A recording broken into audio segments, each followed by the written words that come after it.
Welcome back to the Matt Kohrs Show, where we talk fast and we don't skip class because education is important and you should probably take it pretty seriously. Anyway, I digress. The month of May started off with a lot of turbulence. The pilots flying this particular simulation were definitely screaming Mayday. Here's what happened. First Republic Bank saw what SVB was doing when that bank blew up and they basically said, hold my beer. And then on the other side of the markets, we had Pepe, a cryptocurrency, basically screaming, I'm the new crypto overlord. And then just for some sprinkles on top, we have an FOMC meeting, we have an unemployment report, and we have a bunch of earnings going on. So as you can tell, what a hectic way to kick off the new month. Obviously, you should buckle up before we hop into all of it because I don't want you to lose your socks. And while you're doing that, make sure you destroy the like button. With all that being said, let's ride.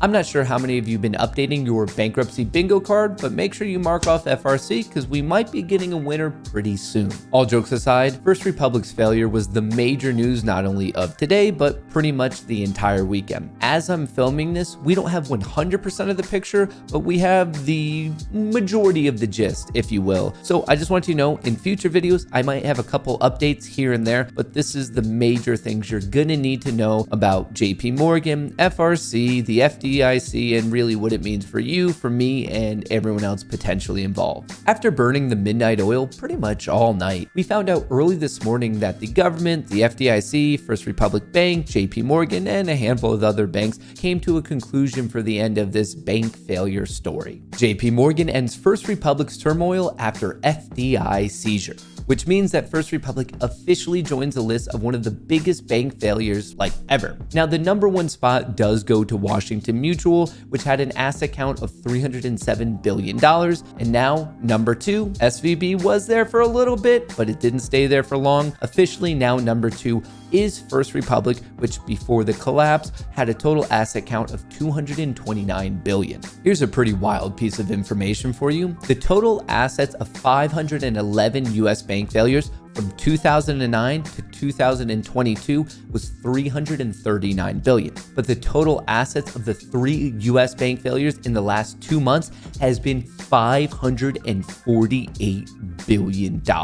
If that doesn't tell you that something funky's going on in our system, I don't know what will. For those of you who want the details that we currently have for the entire situation, I found two phenomenal breakdowns. FDIC accepts JP Morgan deal to acquire First Republic. JP Morgan to pay $10.6 billion to the FDIC to provide $50 billion 5-year fixed rate financing, JP Morgan to repay prior $25 billion deposit injection from large US banks. First Republic 84 branches in 8 states will reopen today, May 1st, as branches of JP Morgan. All deposits, once again, all deposits of First Republic will become depositors of JP Morgan and will have full and instant access to their deposits. JP Morgan says deal has fair value mark on acquired loans at roughly $22 billion. JP Morgan will not assume First Republic's corporate debt or preferred stock. In acquiring First Republic Bank, JP Morgan has bypassed laws against acquiring bank while controlling 10% of US deposits. I find this part to be kind of interesting because before we got into the weekend, this was a rule. This was a regulation in the US that no singular bank could exceed 10% of all deposits. And I guess something changed from Friday to this morning where they're like, all right, in the meantime, we'll forget about it. And most likely it's because JPM was the only one big enough who could kind of acquire and potentially handle the size of this situation. JPM shared $13 billion in losses with the FDIC, received a $50 billion loan from the FDIC, effectively bought back its own deposits, expects to profit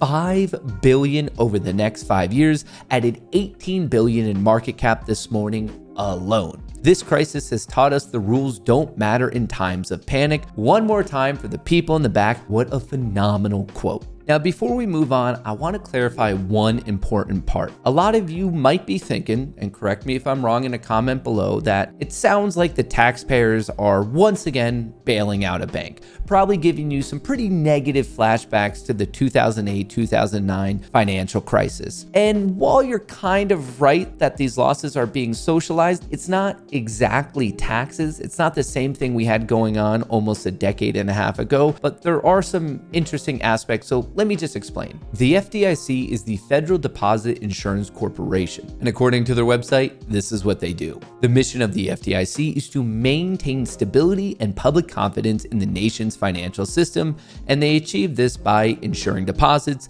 examining and supervising financial institutions for safety and soundness and consumer protection, work to make large and complex financial institutions resolvable, and manage receiverships. A lot of things which they literally were having to do over this past weekend. Now, here's the part that I really want to get into.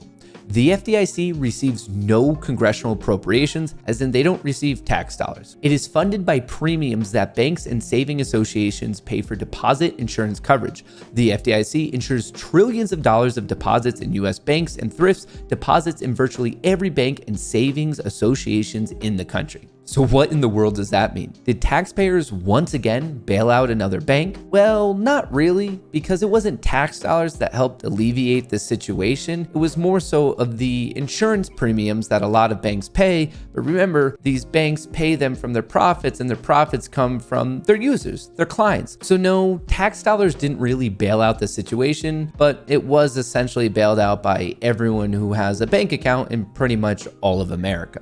As a quick recap, JP Morgan, whose CEO is currently Jamie Dimon, acquired $173 billion of First Republic Bank's loans, $30 billion of securities, and $92 billion in deposits. It's that last number that's actually pretty scary, because a couple months ago, they had over $200 billion worth of deposits, which shows you the size of this bank run. And that number is even a little bit overstated, because don't forget that it includes the $30 billion injection that came from 11 banks a couple weeks ago. There was a massive bank run. JP Morgan and the FDIC agreed to share the burden of losses as well as any recoveries on the firm's single family and commercial loans. I love this concept of sharing the burden of losses because remember, the FDIC gets their money from all the insurance payments that basically all these banks have to make, and they're able to pay those insurance premiums from us, the clients. So congratulations, we're all sharing in on the burden of losses. But don't you worry, because the JP Morgan deal for First Republic hailed by Biden as a stabilizing move. So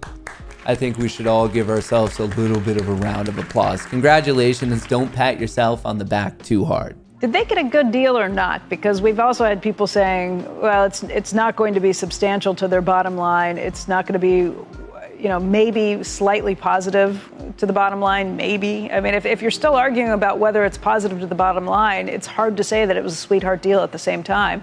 I think you're probably right that they got a deal that Jamie Dimon doesn't think he's going to lose money on, or hopes he's not going to lose money on. But I don't know if I'd call it a sweetheart deal or a great deal. Oh, I would. It is true that JP Morgan is huge and will get bigger. So this doesn't move the needle in a major way. But look at what JP Morgan acquired. First Republic was one of the most envied banks. Why? It had very rich depositors. It was able to make jumbo mortgages to very creditworthy clients. And it had what was viewed as the best client experience, the best customer service. All that is now acquired by JP Morgan at a cost that's only marginally more than what they would have lost in their deposits. Definition of a sweetheart deal. That they had put in First Republic. So for JP Morgan, that is a great deal. And you see that in the stock price. Now, will it make a huge difference to the bank? No. But at the margin, it is undoubtedly and unambiguously beneficial to JP Morgan. Once again, the rich got richer. You want to know who really benefited from the situation? Congresswoman Lois Frankel. Man, I love me some alleged political insider trading. So whenever something really crazy like this happens, I love to jump in and see what our politicians are doing, because I think it's really cool to see how people who have no training in Wall Street whatsoever almost overnight develop an impeccable sense of timing. And as you're about to see, Lois is no different. Here's her periodic transaction report. It's a filing that is legally required of our congresspeople when they're doing any trading. And what I think's pretty interesting is how she got out of her First Republic Bank position on March 16th. Now, if you do some of the math, that means that she avoided almost a 90% additional downside decline from that moment until now. So pretty good timing, but it doesn't stop there. It gets even more crazy because she ended up getting into JP Morgan on March 22nd. And from that moment till now, it's up over 10%. So she avoids a larger loss on FRC and then gets an extra gain on JPM. Like I said, political, alleged, I need to say alleged so I don't get sued, alleged political insider trading, their timing is just great. Now, once again, this might have nothing to do with the FRC JPM situation at all, but I think we could all admit it looks pretty freaking sus. So you're probably sitting there right now thinking to yourself, wow, this is all pretty crazy, but at least it seems it's being somewhat managed. well, have no fear. Things are actually even more crazy right now than you could possibly imagine. On Wednesday of this week, I hope you're watching this in time. If not, I'm talking about May 3rd, we get the results of the next FOMC meeting, the Federal Open Market Committee meeting, which is where they decide what to do with the Fed fund rate. Are we going to go up? Are we going to go down? Are we going to go flat? And this has a massive impact. In fact, some of us could actually fairly argue that the giant rate increases recently is exactly what led to all of the banking crisis and disasters that we're dealing with. So for good reason, a lot of people are paying attention to this. Now, as I'm filming this video for Wednesday, May 3rd, when we get the results at 2 p.m. Eastern, there is a 91% chance of a 25 bips rate hike, aka 0.25%, which would bring our cumulative total as of now up to 5%. Obviously, I will be filming the report being dropped and then the announcement that comes from the chairman of the Fed, Jerome Powell, at 2:30. And in all reality, that will be the super interesting thing because we're going to kind of be hearing from him of his commentary on the banking crisis. And also we're going to be trying to glean any information of, are we getting another rate hike or are we finally just going to go flat and just, take a little bit of time to really find ourselves. One of those classics, it's not you, it's me type of scenarios. This also seems like an appropriate time that I should call out how on Friday of this week, May 5th at 8:30 a.m., an hour before the market opens, we get the next unemployment report. Similar to FOMC decisions and inflation reports, the unemployment report is obviously very important to the overall economy, which means it can have a big impact on the market. So really what I'm telling you is be prepared for volatility on both Wednesday and Friday of this week because we are getting a very, very important update to really the health of our economy and what way things are trending. With the overall uncertainty, the banking crisis, and probably that general feeling you have in your stomach that makes you feel,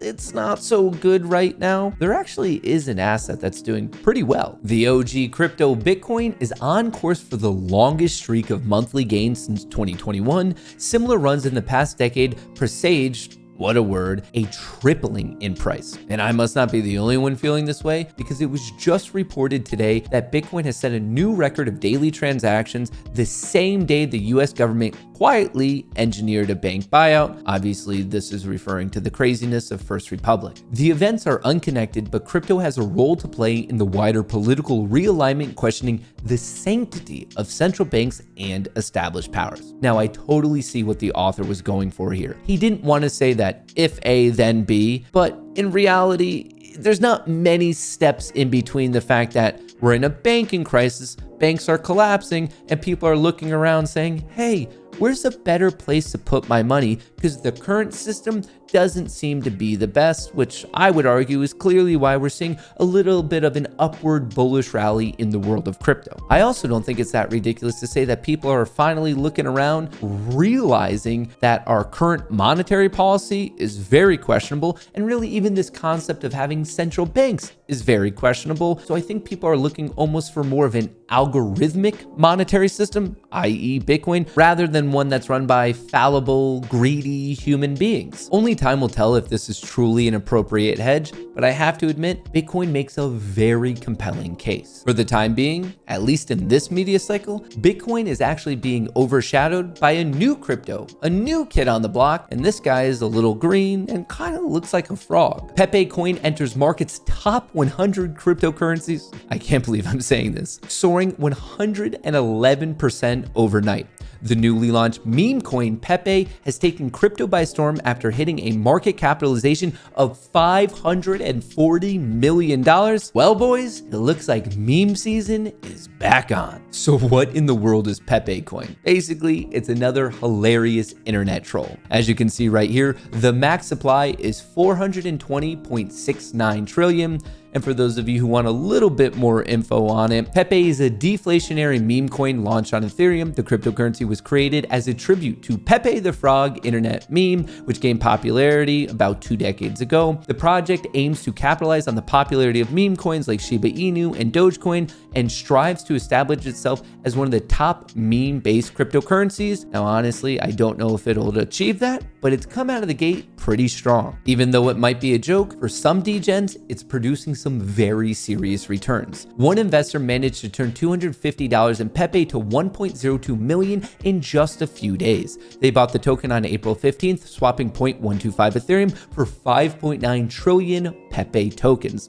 The bet then ballooned into millions of dollars as Pepe pumped an ungodly amount in just 4 days. The wallet continues to hold 3.9 trillion coins worth just over $5.3 million. Can you imagine that? Can you imagine becoming financially free, financially making it by getting in on a meme coin? That irony is just absolutely beautiful. As I'm filming this, Pepe is up over 500% in the past 12 trading days, which is obviously just ungodly.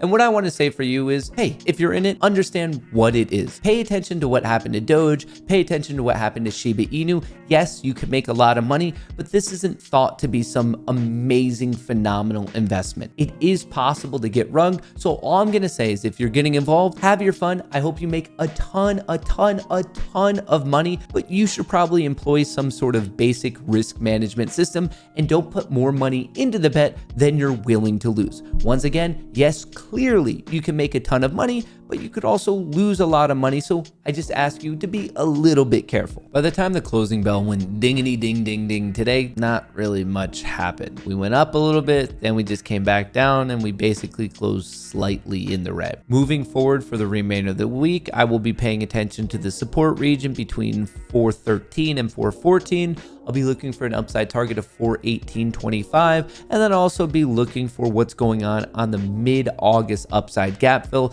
at 421.22. Those are going to be the major targets I'm going to be paying attention to, and I'll also be looking at what's going on in the world of earnings.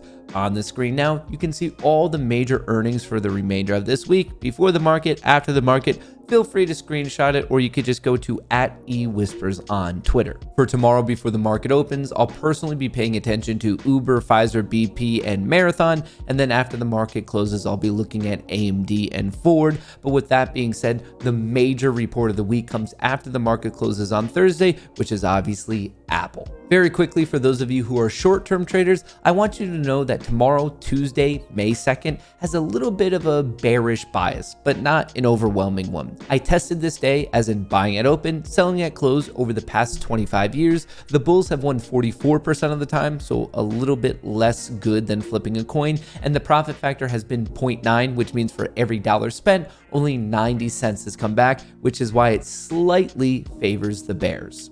Thanks for hanging out with me. I hope you enjoyed the video, and if not, maybe I'll make a better one tomorrow. But anyway, don't forget to subscribe. I'll catch you later. Peace out.